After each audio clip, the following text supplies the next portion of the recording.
ملخص كامل للجولة 16 من الرابطات.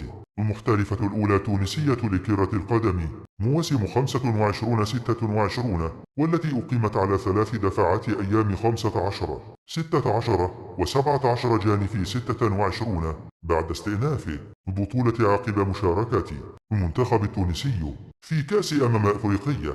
نتائج المباريات الكاملة للجولة 16 موزعة على الدفعات: الخميس 15 جانفي 26، الدفعة الأولى مستقبل سليمان شبيبة القيروان 0-0 تعادل سلبي دفاعي. الترجي الرياضي التونسي مستقبل قابس فوز الترجي، نتيجة دقيقة غير محددة في كل التقارير لكنها متوقعة للمتصدر غالبا بنتيجة ضيقة أو مريحة. الجمعة 16 جانفي 26، الدفعة الثانية. أبرز المباريات: الملعب التونسي الاتحاد المنستيري 0-0 تعادل بدون أهداف، نقطة ثمينة لكلا الفريقين في صراع المقدمة. الترجي الجرجيسي النادي رياضي الصفاقسي، مباراة قوية، غالبا فوز أو تعادل للصفاقسي حسب السياق، حسي أو فريق مشابه مثل المرسى أو غيره. النادي الرياضي الصفاقسي 0-2، فوز للصفاقسي بهدفين من أوبن آلي في الدقيقة 19 وأجبول في الدقيقة 83.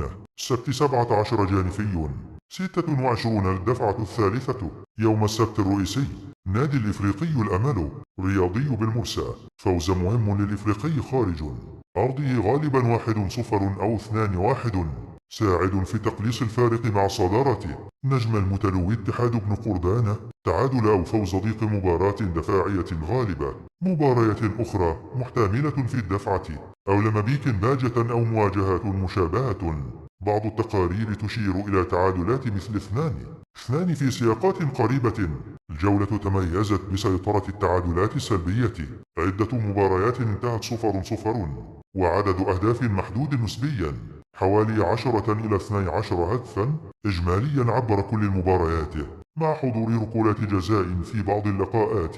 الترتيب العام المحدث بعد الجولة 16 تقريبي بناء على النتائج المتاحة: الترجي الرياضي التونسي 37 نقطة، يحافظ على الصدارة بفارق مريح، أقوى هجوم ودفاع، فارق أهداف إيجابي يقارب 25 هدفا. الملعب التونسي 31 نقطة، تعادل مهم يبقيه قريبة. النادي الإفريقي 31 نقطة، اقترب بقوة بعد فوزه الخارجي يوم 17 جانفي.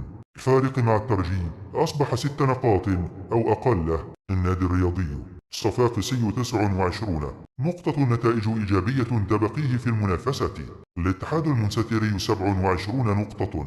الترجي الجرجيسي ونجم المتلوي حوالي 23 إلى 24 نقطة. بقية الفرق النجم الساحلي المرسى بن قردان، بنزرة عمران، قاروان سليمان، باجة قابس تتراوح نقاطها بين 19 و9 نقاط تقريبا، مع صراع شرس في منطقة الهبوط